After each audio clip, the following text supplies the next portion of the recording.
ಎಲ್ರಿಗೂ ನಮಸ್ಕಾರ. ಇವತ್ತು ನಾನು ನಿಮಗೆ ಅಕ್ಕಿ ಹಿಟ್ಟನ್ನು ಯೂಸ್ ಮಾಡಿಕೊಂಡು ಸ್ಟೀಮ್ ಕಡುಬು ಹೇಗೆ ಮಾಡೋದು ಅಂತ ತೋರಿಸ್ಕೊಡ್ತಾ ಇದ್ದೀನಿ. ಮೊದಲಿಗೆ ಈ ಒಂದು ಕಪ್ನಲ್ಲಿ 2 ಬಟ್ಲು ನೀರು ಹಾಕ್ಕೊಳ್ಬೇಕು. ಫಸ್ಟಿಗೆ ಗ್ಯಾಸ್ ಆನ್ ಮಾಡ್ತಾ ಇದ್ದೀನಿ.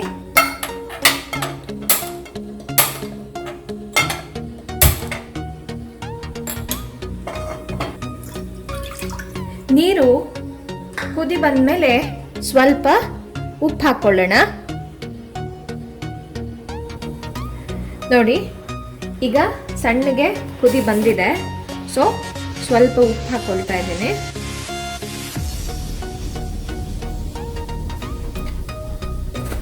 ಇದ್ರ ಜೊತೆಗೇನೆ ನಾವು ಯಾವ ಕಪ್ಪಲ್ಲಿ ನೀರು ಹಾಕಿದ್ವೋ ಅದೇ ಕಪ್ಪು ತಗೊಂಡು 1.5 ಕಪ್ನಷ್ಟು ಅಕ್ಕಿ ಹಿಟ್ಟನ್ನು ಹಾಕೊಳ್ಳೋಣ. ಅಕ್ಕಿ ಹಿಟ್ಟು ಹಾಕ್ತಾ ಹೈ ಫ್ಲೇಮಲ್ಲೇ ಇರಲಿ.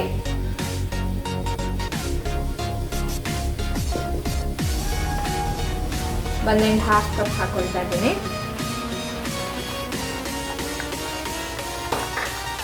ಅಕ್ಕಿ ಹಿಟ್ಟು ಹಾಕಿ ತಕ್ಷಣಕ್ಕೆ ನೀವು ಇದು ಮಾಡಬೇಡಿ. ಈ ಥರ ಸ್ವಲ್ಪ ತೂತ ಮಾಡ್ಕೊಳ್ಳಿ ಕೈಯಲ್ಲಿ. ಇದನ್ನ ಹಾಗೆ ಒಂದು 3ರಿಂದ 4 ನಿಮಿಷ ಕುದಿಯಕ್ಕೆ ಬಿಡಬೇಕು. ಫಸ್ಟಿಗೆನೆ ಮಿಕ್ಸ್ ಮಾಡಬಾರ್ದು. ಈಗ 3 ಮಿನಿಟ್ಸ್ ಆಗಿದೆ. ನಿಧಾನಕ್ಕೆ ಕಲಿಸ್ಕೊಳ್ಳೋಣ.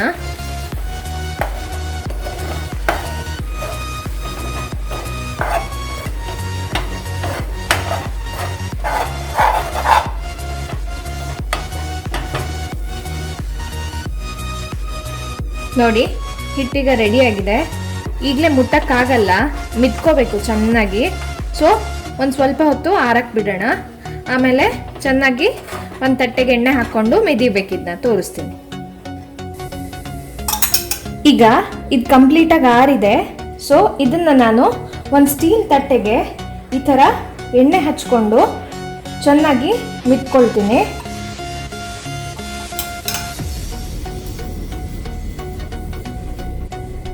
ಸ್ವಲ್ಪ ಬಿಸಿ ಇರಬೇಕಾದ್ರೆ ತಗೊಳ್ಳಿ, ಅಂದರೆ ಕೈ ಸುಡದೇ ಇರೋ ಥರ. ನೋಡಿ, ಈ ಥರ ಚೆನ್ನಾಗಿ ಮಿದ್ಕೋಬೇಕು. ಕೈಗೂ ಸ್ವಲ್ಪ ಎಣ್ಣೆ ಹಚ್ಕೊಳ್ತೀನಿ, ಅಂಟದೇ ಇರೋ ಥರ. ನೋಡಿ, ಈ ಥರ ಸ್ಮೂತ್ ಟೆಕ್ಸ್ಚರ್ ಆಗಿ ಬರುತ್ತೆ ಮಿದ್ದ ಮೇಲೆ.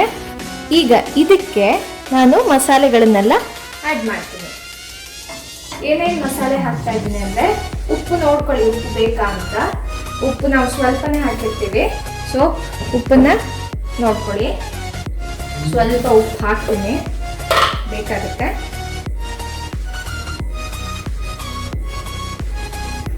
ಸ್ವಲ್ಪ ಉಪ್ಪು. 2 ಮೀಡಿಯಂ ಸೈಜ್ ಆನಿಯನ್ ತಗೊಂಡಿದ್ದೀನಿ. ಆಮೇಲೆ ನಿಮ್ಮ ಖಾರದ ರುಚಿಗೆ ತಕ್ಕಷ್ಟು ಹಸಿಮೆಣಸಿನ್ಕಾಯಿ. 1 ಮುಷ್ಟಿ ಆಗುವಷ್ಟು ಕೊತ್ತಂಬರಿ ಸೊಪ್ಪು. ಕೊತ್ತಂಬರಿ ಸೊಪ್ಪು ಜಾಸ್ತಿ ಹಾಕಿದರೆ ಚೆನ್ನಾಗಿರುತ್ತೆ. ಇನ್ನು ಇದಕ್ಕೆ ಬೇಕಾದರೆ ನೀವು ಒಗ್ಗರಣೆಯನ್ನು ಕೂಡ ಮಾಡ್ಕೊಳ್ಬೋದು.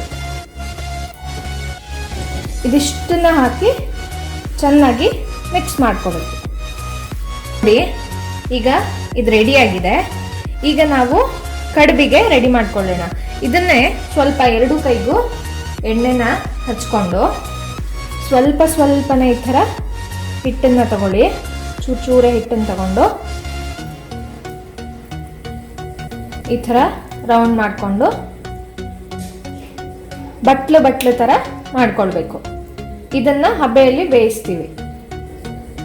ತೆಳುವೂ ಇರಲಿ, ತುಂಬ ತೆಳುನೂ ಬೇಡ, ತುಂಬ ದಪ್ಪನೂ ಬೇಡ. ನೋಡಿ, ಈ ಥರ ಬಟ್ಲು ಮಾಡ್ಕೊಳ್ಬೇಕು. ಈಗ ಇದಾಗಿದೆ.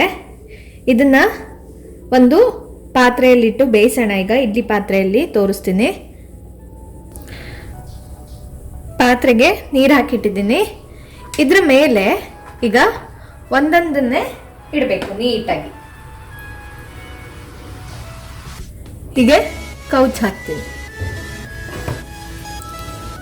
ಎಲ್ಲನೂ ನೀಟಾಗಿ ಜೋಡಿಸ್ಕೊಂಡಿದ್ದೀನಿ. ನೋಡಿ, ಇದನ್ನ ಈಗ ಹಬೆಯಲ್ಲಿ ಮುಚ್ಚಿ 7ರಿಂದ 8 ನಿಮಿಷ ಚೆನ್ನಾಗಿ ಬೇಯಿಸ್ಕೊಳ್ಳೋಣ.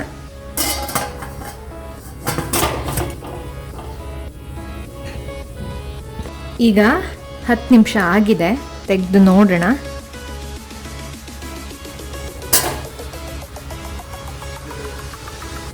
ನೋಡಿ ಎಷ್ಟು ಚೆನ್ನಾಗಾಗಿದೆ ಅಂತ. ಹಿಂಗೆ ಮುಟ್ಟಿದ್ರೆ ಏನು ಅಂಟಬಾರ್ದು. ಇನ್ನೊಂದು ಸ್ವಲ್ಪ ಹೊತ್ತಾಗಲಿ. ಈಗ ಫುಲ್ ಆಗಿದೆ ನೋಡಿ, ಫುಲ್ ಆಗಿದೆ.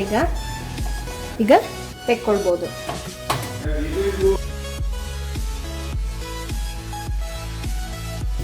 ಇವಾಗ ಕಡುಬೆಲ್ಲ ರೆಡಿ ಆಗಿದೆ. ನಾನು ಈ ಕಡುಬಿಗೆ ಸ್ಪೆಷಲ್ ಆಗಿರುವಂಥ ಚಟ್ನಿ ಹೇಗೆ ಮಾಡೋದು ಅಂತ ತೋರಿಸ್ಕೊಡ್ತೀನಿ. ಮಾಮೂಲಿ ಕಾಯಿ ಚಟ್ನಿನಾದ್ರೂ ಮಾಡ್ಕೋಬೋದು, ಆದರೆ ಈ ಚಟ್ನಿ ಅದಕ್ಕೆ ತುಂಬ ರುಚಿ ಇರುತ್ತೆ. ಸೊ ಒಂದು ಪುಟ್ಟು ಬಾಣಲಿಗೆ ಒಂದು ಅರ್ಧ ಟೀ ಸ್ಪೂನ್ ಅಷ್ಟು ಮೆಂತ್ಯ ಹಾಕ್ಕೊಂಡು ಹುರ್ಕೊಳ್ಬೇಕು ಚೆನ್ನಾಗಿ. ಜಾಸ್ತಿ ಹಾಕ್ಕೊಳ್ಬೇಡಿ, ಅರ್ಧ ಸಾಕು. ಚೆನ್ನಾಗಿ ಹುರಿಯೋಣ ಇದನ್ನ.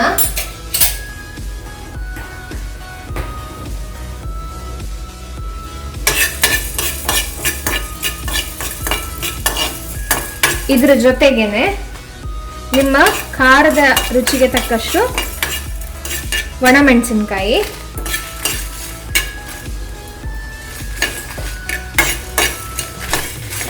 ಹಾಕೊಂಡು ಚೆನ್ನಾಗಿ ಹುರ್ಕೊಳ್ಳಿ.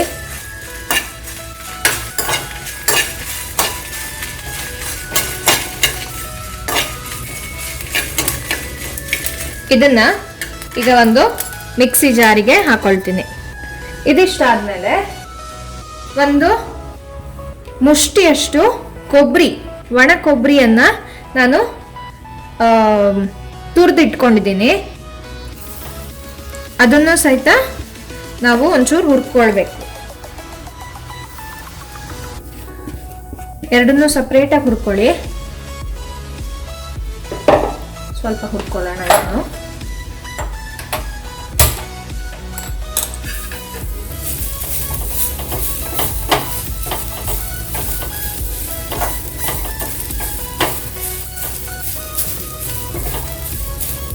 ತುಂಬ ಕಪ್ಪು ಮಾಡಬಾರ್ದು, ಸ್ವಲ್ಪ ಹುರಿದ್ರೆ ಸಾಕು.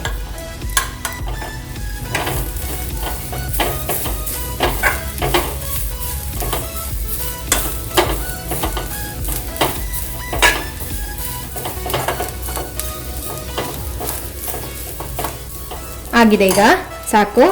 ಇದನ್ನು ಅದೇ ಜಾರಿಗೆ ಹಾಕೊಳ್ತಾ ಇದ್ದೀನಿ.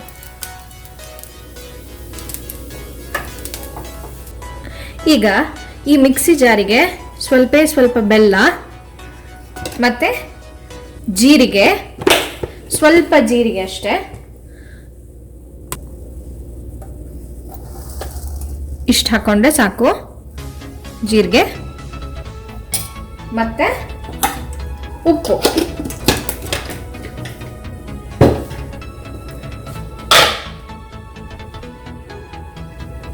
ಉಪ್ಪು ಹಾಕಿ ಫಸ್ಟ್ ಡ್ರೈ ಹಾಗೇನೆ ಗ್ರೈಂಡ್ ಮಾಡ್ಕೊಳ್ಳೋಣ.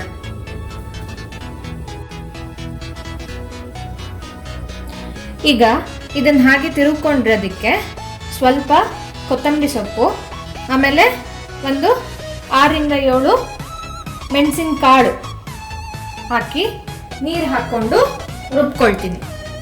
ನೋಡಿ ಈಗ ಈ ಚಟ್ನಿ ರೆಡಿಯಾಗಿದೆ.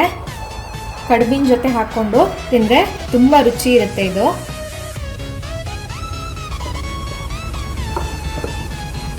ರೆಡಿಯಾಗಿದೆ. ಇದಕ್ಕೀಗ ತುಪ್ಪ ಅಥವಾ ಕಾಯಿಸಿದ ಕೊಬ್ಬರಿ ಎಣ್ಣೆನ ಸ್ವಲ್ಪ ಹಾಕ್ಕೊಂಡು ಅದ್ರ ಮೇಲೆ ಚಟ್ನಿ ಹಾಕ್ಕೊಂಡು ತಿನ್ನೋದಕ್ಕೆ ತುಂಬ ಚೆನ್ನಾಗಿರುತ್ತೆ.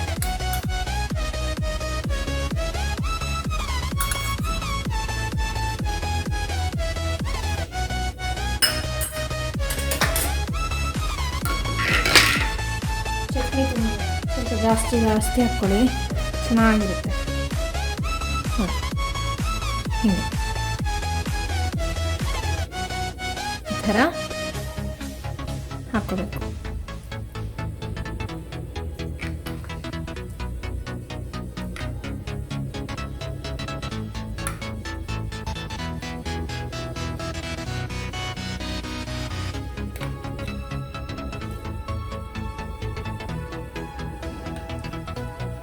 ಮಕ್ಳಿಗೆ ಮಾಡ್ಕೊಡೋದಾದರೆ ಬರೀ ತುಪ್ಪ ಹಾಕ್ಕೊಟ್ರೇನೂ ಸಾಕು, ತುಂಬ ಚೆನ್ನಾಗಿರುತ್ತೆ ಹಾಗೆ ತಿನ್ನೋದಕ್ಕೆ. ನೋಡಿ, ಬಿಸಿ ಬಿಸಿಯಾದ ಕಡುಬು ರೆಡಿಯಾಗಿದೆ. ತುಂಬ ಚೆನ್ನಾಗಿರುತ್ತೆ ತಿನ್ನೋದಕ್ಕಿದು. ನೀವು ಕೂಡ ಟ್ರೈ ಮಾಡಿ.